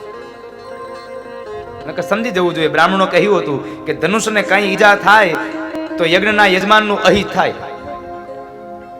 મૃત્યુના લક્ષણો સામે આવ્યા છતાં પણ ન સમજ્યો. મોતના લક્ષણો સામે છે. ભગવાન કૃષ્ણ લોકો ગયા છે બગીચામાં, જ્યાં નંદ બાબાની સામે ગયા ને તો બધા લોકો નીચે નજર નાખીને ઉભા રહી ગયા. કોઈ કઈ બોલ્યા જ નહીં. નંદ બાબાએ બધાયના આ દરહણ જોઈ અને કૃષ્ણને કહે છે કનૈયા આ શું છે બધું? જે કપડા પહેરીને ગયા હતા એ કપડા નથી, અને જે પહેરીને આવ્યા છો એ વળી પાછા હાજા નથી. હજી નંદ બાબા એને ધમકાવે ત્યાં એક સૈનિક આવીને કહે છે નંદરાય છોકરાઓને કઈ કેશો માં હો, અમારા મહારાજે ના પાડી છે. અમારા મહારાજે ના પાડી છે.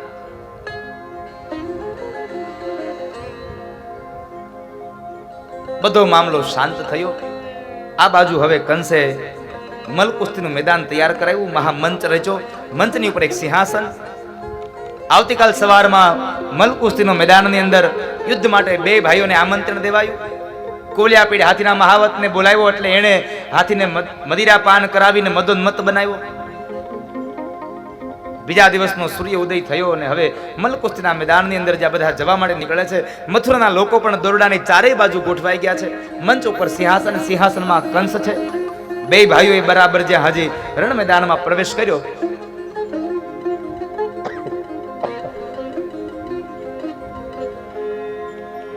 રણ મેદાનમાં જ્યાં પ્રવેશ કરે, મલકુસ્તીના મેદાનમાં પ્રવેશ થતાની સાથે જ કોલિયાપીડ હાથીને લઈને મહાવત મદોન્મત બનાવીને દોડતો આવે છે. કૃષ્ણ જોઈ ગયા. કૃષ્ણ કહે છે કે દાવ સાવધાન હો, આપણું સ્વાગત થઈ રહ્યું છે. આપણું સ્વાગત થઈ રહ્યું છે. અને એ બે ભાઈઓએ મદોન્મત બનાવેલો આવેલો હાથી, એ હાથીને બે ભાઈઓએ ધક્કો મારી અને કેટલાય ચરણ સુધી એને દૂર નાખ્યો. કેટલા ડગલા સુધી પાછો ધકેલી દીધો. વળી પાછો આવ્યો, વળી પાછો મોકલ્યો.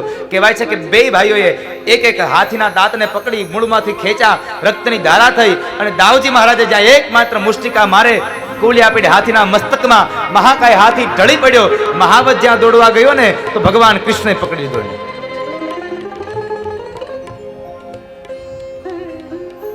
કૃષ્ણે પકડીને મહાવતનો ઉદ્ધાર કર્યો, મહાવતને માર્યો. એક વાત યાદ રાખજો, આ દુનિયામાં તમે બધી જગ્યાએથી છટકી જાશો, ભગવાન પાસેથી ક્યારેય નહીં છટકો. એ તમને નહીં છોડી શકે. એના હાથમાંથી તમે ક્યારેય નહીં છટકી શકો. માટે કર્મ કરતા પહેલા વિચારજો. હા, આપણે કામ કરીએ ને ત્યારે ચારે બાજુ નજર કરી લઈએ, કોઈ જોતું નથી ને, ઉપર જોવાનું ભૂલી જાય છે. ઉપર વાળો બધું જોવે છે. જ્યારે કોઈ પણ કર્મ કરો ત્યારે ઉપર જોવાનું ન ભૂલશો. પરમાત્મા જોવે છે, મારો હરી જોવે છે. કોલિયાપીડ હાથી મરાયો, મહાવત મરાયો. બે મલો આવ્યા છે. બે મલો જ્યાં દોડતા આવે છે, ચાણુર અને મુષ્ટિક આવ્યા છે. આધ્યાત્મિક અર્થમાં ચાણુર અને મુષ્ટિક કામ અને ક્રોધ છે. જીવનમાં કામ અને ક્રોધ આવે તો કામને પ્રેમ રૂપી કૃષ્ણ મારે છે અને ક્રોધને આત્મવિદ્યાનું પ્રતીક દાઉજી મહારાજ મારે છે. પણ જ્યારે બે સામા આવ્યા છે, બે ભાઈઓને કહે છે અમારી સાથે લડો, એટલે કૃષ્ણે કીધું કે ભાઈ આ તમારી ઉંમર ક્યાં, અમારી ઉંમર ક્યાં, અમે તમારી હારે ન લડી શકીએ. અમે તમારી સાથે ન યુદ્ધ કરાય. અમે નાના છીએ. મલો કહે છે તમે ઉંમરમાં નાના છો, બળમાં નહીં. હમણાં જોયો હાથીને એક મુઠ્ઠી મારી અને મારી નાખ્યો. એલા જોવે છે કે એક મુષ્ટિક હાથી મહાકાય હાથીને મારી નાખ્યો તો એ તો વિચાર કરી તારી શું દશા થાય. પણ ક્યારેક ક્યારેક માણસ ન સમજે, નરી આંખે જોવે ને તોય પાછો ન વળે. એટલે જ હું વારંવાર કહું છું, જ્યારે તમને હું કહું કે વ્યસન મૂકો, તમને એમ થાય ને કે વ્યસન નથી મૂકવા, તો એકવાર તમારે કેન્સર હોસ્પિટલની મુલાકાત લઈ આવી, પછી તમને ખબર પડે કેન્સરના દર્દીઓ કેટલા પીડાય છે. એટલે આપણે વ્યસન મૂકવા કે ન મૂકવા.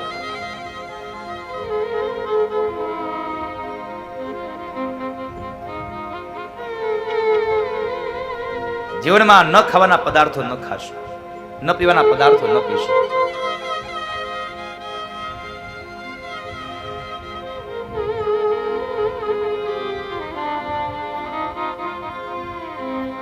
બેયને સમજાવે છતાં ન સમજ્યા. અંતે ચાણૂર અને મુષ્ટિકે ભગવાન કૃષ્ણને મેણું માર્યું છે. તમે અમારી સાથે યુદ્ધ કરો એટલે અમને ખબર પડે કે તમારા માની દૂધમાં કેટલી તાકાત છે. જો તમે તમારી માનું દૂધ પીધું હોય તો અમારી હારે યુદ્ધ કરો, અમારી હારે લડો. દાઉ દાદા અને ભગવાન કૃષ્ણ બે એક બાજુ સામે સામે જોવે છે.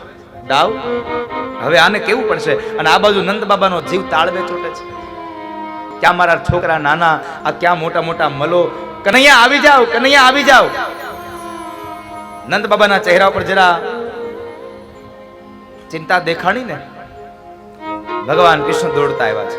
બાબા ચિંતા કરો માં, હવે તો આની હારે યુદ્ધ કરવું પડશે, કારણ એને અમારી યશોદા માટેના દૂધને લલકાર્યું છે, એટલે હવે અમારે દેખાડવું જ પડે કે યશોદાના દૂધમાં કેટલી તાકાત છે. તમે ચિંતા ન કરતા, હમણાં એને બતાવી દઈએ કે યશોદાના દૂધમાં કેટલી તાકાત છે. ચાણૂર અને મુષ્ટિક બે લડે છે ભગવાન સાથે. ભાગવતકાર એમ કહે છે કે કૃષ્ણએ ચાણૂરને માર્યા છે અને મુષ્ટિકને ભગવાન દાઉ દાદાએ માર્યા છે. કામ અને ક્રોધનો બેયનો વધ કર્યો ભગવાને. કંસે બે મલો મરાયા એટલે બીજા બે મલોને મોકલ્યા, શલ ને તોશલ.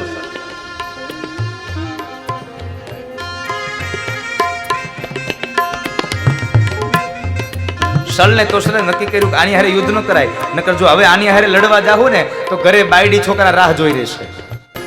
ચાણૂર ને મુષ્ટિક ને માર્યા, શલ ને તોશલ ગયા. હવે ભગવાન કૃષ્ણ કહે છે દાઉ દાદા ચાલ ને હવે આપણે એક આ મામાનું સ્વાગત કરી નાખીએ એટલે કામ પતે. અને બરાબર બે ભાઈઓ પિતાંબરનો કછોટો વાળ્યો, હાથી દાંતને નીચે મૂક્યા અને બે ભાઈઓ જ્યાં મંચ પર ચડી ગયા અને કંસની નજીક આવ્યા એટલે કંસને એમ થયું કે લાવ મારી નાખું, એટલે ખુલ્લી ખડકને જ્યાં ફેરવે છે બે ભાઈઓ કંસના પગમાં પડી ગયા. કંસના મનમાં આ સમયે અહંકાર આવ્યું, મારાથી ડરી ગયા ને એટલે મારા પગમાં પડ્યા છે. પણ એને ખબર નથી કે કાળ આવે ત્યારે કાળ પેલો વેલો પગ પકડે છે. કાળ પેલો વેલો પગ પકડે. અને ભગવાન બે ભાઈઓ એક એક પગ પકડ્યો અને કંસને ઢસડી અને સિંહાસન ઉપરથી નીચે નાખ્યો. સિંહાસન ઉપરથી નીચે તો નાખ્યો, પણ આખા મંચ ઉપર જ્યાં ઢસડે છે, આખા મંચ ઉપર ઢસડે છે.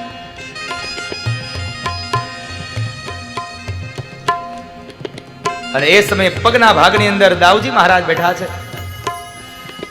અને છાતીના ભાગ ઉપર આવી અને જ્યાં કૃષ્ણ બેઠા છે કંસની આંખો ફાટી ગઈ. અને એ જ સમયે ભગવાને એકમાત્ર વજ્ર મુષ્ટિકાનો પ્રહાર કંસની છાતીમાં જ્યાં કરે, કંસનું અસ્તિત્વ છોડી નાખ્યું, કંસને મરાયો, કંસનો વધ થયો. દેવતાઓએ ભગવાનના ઉપર પુષ્પના ટોપલાઓથી પુષ્પની વૃષ્ટિ કરી અને ભગવાનનો જયઘોષ કર્યો. બોલીએ કૃષ્ણ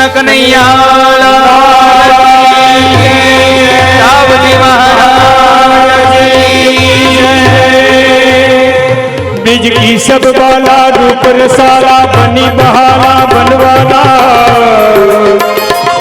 जागी तन ज्वाला विपत विशाला दीन दयाला नंदलाला आए नहीं आला कृष्ण कृपाला बंसी वाला बनवारी कानन सुखकारी कृष्ण मुरारी गए विसारी गिरधारी गिरधारी गिरधारी गिरधारी.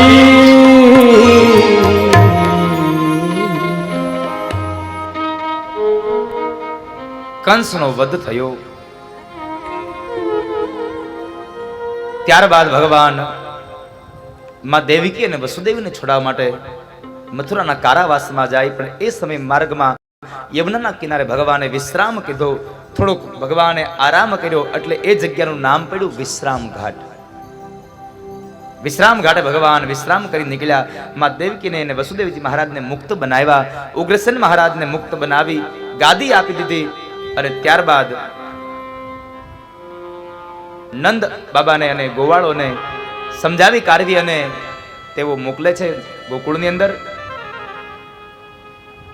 યશોદા દોડતા આવ્યા છે નંદ બાબાને જોઈને કહે છે મારો લાલો ક્યાં છે? નંદ બાબા કહે છે, યશોદા, આપણે બહુ ભાગ્યશાળી હતા કે આપણે 11 વર્ષ સુધી કનૈયાનો પ્રેમ મળ્યો. જેનો દીકરો હતો એની પાસે રોકાઈ ગયો, એ આપણો દીકરો ન હતો. યશોદા બોલ્યા છે, નંદરાય, આજ બોલ્યા એ બોલ્યા, પણ હવે પછી ક્યારેય ન બોલશો કે કનૈયો મારો દીકરો નતો. મારો જ હતો અને મારો જ રહેશે. પણ કૃષ્ણ નથી આવ્યા. આ શબ્દોને સાંભળી અને વ્રજવાસીઓ ફરી પાછા રડી પડ્યા છે, ખૂબ રડ્યા છે. કંસનો વધ થયો. આધ્યાત્મિક અર્થમાં જો આ કથાને કહેવા જઈએ ને તો કંસ વધ કંસ એટલે અભિમાન, મથુરા એટલે આ શરીર. આ શરીરની અંદર જ્યાં સુધી અભિમાન રૂપી કંસ હશે ત્યાં સુધી પ્રેમ રૂપી કૃષ્ણ ક્યારેય નહીં આવે સાહેબ. માટે આ મથુરાની અંદર પ્રેમ રૂપી કૃષ્ણને લાવવો હોય તો અભિમાન રૂપી કંસને મારવો જ પડશે. અભિમાન મરાશે એટલે પ્રેમ આપોઆપ આવીને ઉભો રહી જશે. જીવનમાંથી પ્રેમ લાવવા માટે અભિમાનને હણવું રહ્યું. ત્યારબાદ ભગવાનને સાંદીપની ઋષિના આશ્રમમાં વિદ્યા અભ્યાસ માટે બેસાડ્યા. ભગવાન 64 દિવસ સાંદીપની ઋષિના આશ્રમમાં ભણ્યા અને 64 દિવસમાં બધું જ્ઞાન મેળવી લીધું. ત્યારબાદ વ્રજની અંદર ઉદ્ધવજી મહારાજને મોકલે ભગવાન. કારણ મથુરાની અંદર ભગવાનના જન્મોત્સવનું જ્યારે નક્ષત્ર ઉજવાઈ રહ્યું છે એ સમયે તમામ મથુરાવાસીઓ ભગવાનના જન્મનું જે નક્ષત્ર છે એનું ચરણ છે એની આનંદની ઉજવણી કરે છે. પણ જેનું આ મહોત્સવ ઉજવાઈ રહ્યો છે એ મૂળ પાત્ર એમાં હાજર નથી, કૃષ્ણમાં હાજર નથી. ભગવાનના અંતરંગ સખા ઉદ્ધવજી મહારાજ ભગવાનને શોધે છે અને જ્યાં મહેલમાં શોધે ને તો મહેલના એક ઝરૂખાની અંદર ભગવાન ગોકુળ તરફ નજર રાખી અને કૃષ્ણ રડ્યા છે. તો મહેલના એક ઝરૂખાની અંદર ભગવાન ગોકુળ તરફ નજર રાખી અને કૃષ્ણ રડ્યા છે. ભગવાન રડે છે. ઉદ્ધવજી મહારાજ દ્રશ્ય જોઈને કહે છે, પ્રભુ તમે રડો છો? કૃષ્ણ એટલું બોલ્યા છે, ઉદ્ધવ હું રડતો નથી, તો મને કોઈક રડાવે છે. પ્રભુ તમને કોણ રડાવે? ભગવાન બોલ્યા છે, ઉદ્ધવ આજે મને મારી મા યશોદાની યાદ આવે છે. મારી મા મને યાદ આવી એટલે મારી મા મને યાદ મને મારી આંખમાં અશ્રુ નીકળ્યા છે. ભાગવતકાર એમ કહે છે, જ્યારે જ્યારે ભગવાનને મા યાદ આવી, જ્યારે જ્યારે ગોકુળ યાદ આવ્યું, જ્યારે જ્યારે વ્રજ યાદ આવ્યું ને ત્યારે ત્યારે પ્રભુ રડ્યા છે. ત્યારે ત્યારે ભગવાન રડ્યા છે.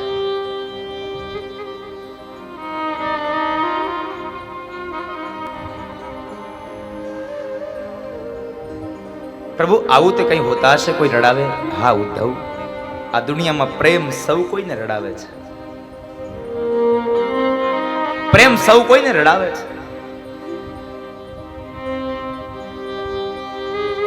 પ્રેમના તાતને બંધાય અને માણસ રડતો હોય છે. ઉદ્ધવના મનમાં આ વાત ન બેઠી ને એટલે ભગવાન ઉદ્ધવને વ્રજમાં મોકલે છે. જાઓ વ્રજમાં જઈ આવો એટલે ખબર પડે. તમે વ્રજમાં જઈ આવો.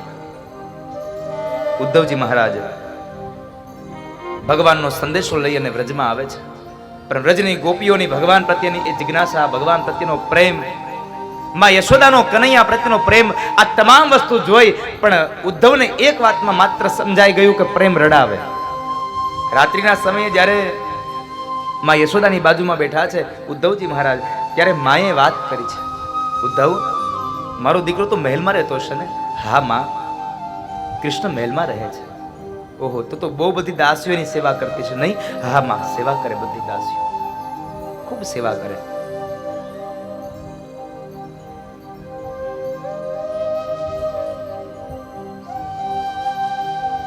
ઉદ્ધવ, કનૈયાને એક મારો સંદેશો આપશો?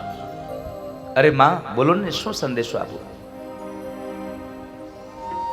કનૈયાને જઈને એટલું કહેજો ને કે કનૈયા, તારા મહેલની અંદર આટલી બધી દાસીઓ કામ કરે છે, નોકર ચાકર છે, તો એક આદી જગ્યા જો ખાલી પડી હોય ને દાસીની, તો તારી માં યશોદા તારી દાસી બનીને રહેવા તૈયાર થાય છે. જો તારું મનોહર મુખ જોવા મળતું હોય ને તો તારી માં દાસી બનવા તૈયાર છે. માના મોઢામાંથી નીકળેલા શબ્દો કે હું એની દાસી બનવા તૈયાર છું, આ શબ્દએ ઉદ્ધવની આંખ ભીની કરી દીધી સાહેબ. ઉદ્ધવની આંખના ખૂણાઓ ભીના થયા. કારણ સમજાઈ ગયું ઉદ્ધવને કે કૃષ્ણ શા માટે રડે છે. આ દુનિયાનો પ્રેમ તો સૌ કોઈને રડાવે છે. જ્યારે જ્યારે માં યાદ આવ્યા ત્યારે ત્યારે રડ્યા છે. ભાગવતમાં એક પ્રસંગ છે. ભગવાન દ્વારિકાની અંદર જ્યારે એક વખતના સમયે મધ્યરાત્રિએ ભગવાન પથારીમાં બેઠા થયા અને ત્યારે ભગવાન ચોધાર અસુરી રડે છે. રાણી રૂકમણી આવીને ભગવાનને પ્રશ્ન કર્યો, પ્રભુ શું થયું? આ શા માટે રડો છો? અને ત્યારે ભગવાન બોલ્યા છે, રૂકમણી, આજ મને મારી યશોદા યાદ આવે છે. મારી માં મને યાદ આવી. મારી મમતાની મૂર્તિ છે સાહેબ. નંદ લાલા ને માતા યશોદાજી સાંભરે, મમતાની મૂર્તિ મારી રહી ગઈ ગોકુળમાં.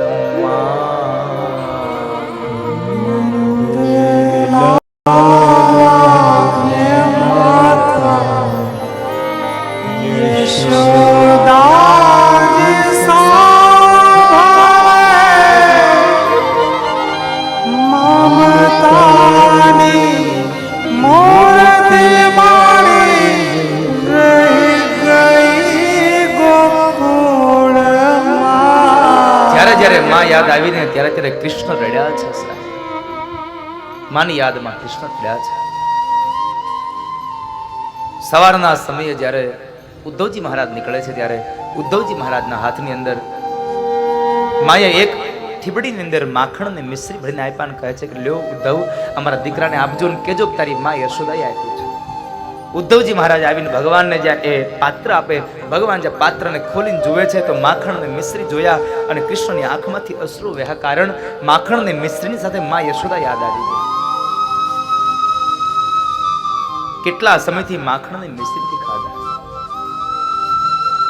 ભગવાન અહીંયા મહાપુરુષો એમ કહે છે, સંતો એમ કહે છે કે ભગવાન વ્રજમાંથી નીકળ્યા ને પછી માખણ નથી ખાધું ભગવાને.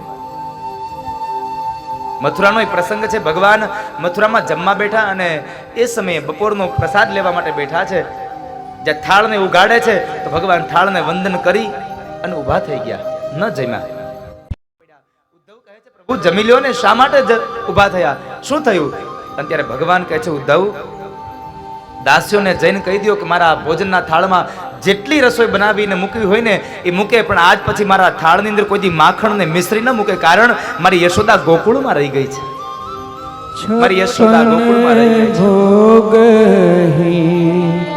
થાળે ધરાય છે, છપન ભોગ થાળે ધરાય છે. આ માખણને મિશ્રી મારી રહી ગઈ ગોકુળમાં. નંદ લાલાને માતા યશોદાજી સાંભળે, મમતાની મૂર્તિ મારી રહી ગઈ ગોકુળમાં.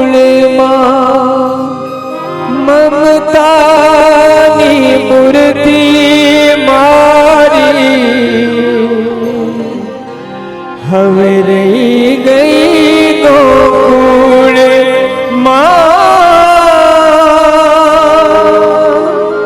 મમતાની મૂર્તિ મારી હવે રહી ગઈ ગોકુળ. બે વ્યક્તિ પ્રત્યેનો પ્રેમ સમજાયો. બે વ્યક્તિ પ્રત્યેનો પ્રેમ સમજાયો. ઉદ્ધવને ઉદ્ધવજી મહારાજને સમજાયું આ દુનિયામાં પ્રેમ સૌ કોઈને રડાવે છે. અને આ દુનિયામાં સાહેબ પ્રેમથી જ માણસ પોતાના કરી શકે. જે વસ્તુ શસ્ત્રથી ન થાય ને એ વસ્તુ પ્રેમથી થતી હોય છે આ દુનિયામાં. દશમ સ્કંદનો પૂર્વાર્ધ ભાગ સંપન્ન થયો. હવે ઉત્તરાર્ધ ભાગની કથામાં જરાસંઘે 17 વખત મથુરા ઉપર ચડાઈ કરી. ભગવાને જરાસંઘના સૈન્યનો વધ કરતા ગયા. 18મી વખત બે દુશ્મનો ભેગા થઈને આવ્યા. કાળયવન અને જરાસંઘ. આ જરાસંઘ બે વ્યક્તિઓ ભેગા થઈને આવ્યા એટલે ભગવાને વિશ્વકર્માને આજ્ઞા કરી કે જાઓ તમે દરિયાના કિનારે એક નગરી બનાવો. નગરીનું નિર્માણ થયું. જેમ એક જીવ આ ખોળિયું છોડી અને બીજા ખોળિયામાં જાય તેમ ભગવાને મથુરામાંથી યાદવોને લઈ અને નવી નગરીમાં મૂક્યા. પણ નવી નગરીમાં અનેક દરવાજાઓ હતા એટલે એકબીજાને પૂછે છે, ભાઈ દ્વાર ક્યાં, દ્વાર ક્યાં, દ્વાર ક્યાં? અને એમાંથી નામકરણ થયું દ્વારકા. દ્વારકા નગરીનું નિર્માણ થયું છે.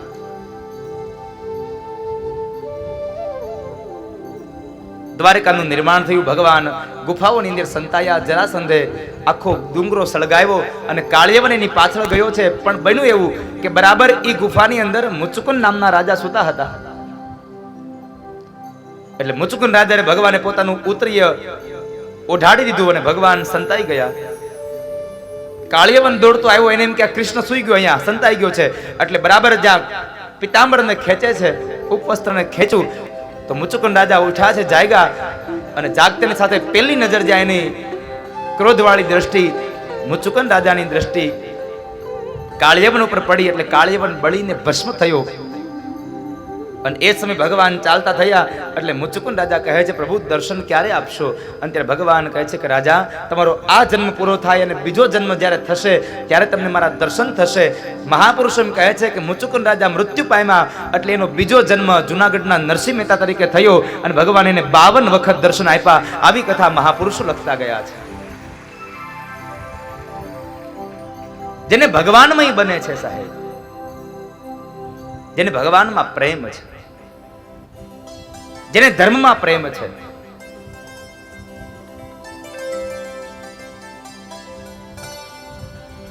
સંપદા તો ભગવાન ગમે ત્યાંથી આપે, પણ ધર્મ આપે જ્યારે આપણી અંદર જ્યારે સંસ્કારો આવે, જ્યારે આપણને કોઈકના પ્રત્યે પ્રેમ જાગે, દયા જાગે, ત્યારે સમજવું સાહેબ કે આ ભગવાનની અતિ કૃપા છે આપણા ઉપર.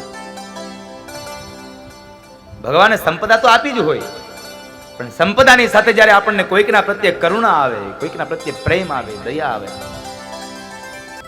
ભાગ્ય વગર ક્યારેય ન મળે. કારણ કે રામચરિત માનસ કહે છે, સકલ પદાર્થ હે જગમાહી, ભાગ્ય વિના નર પાવત નાહી.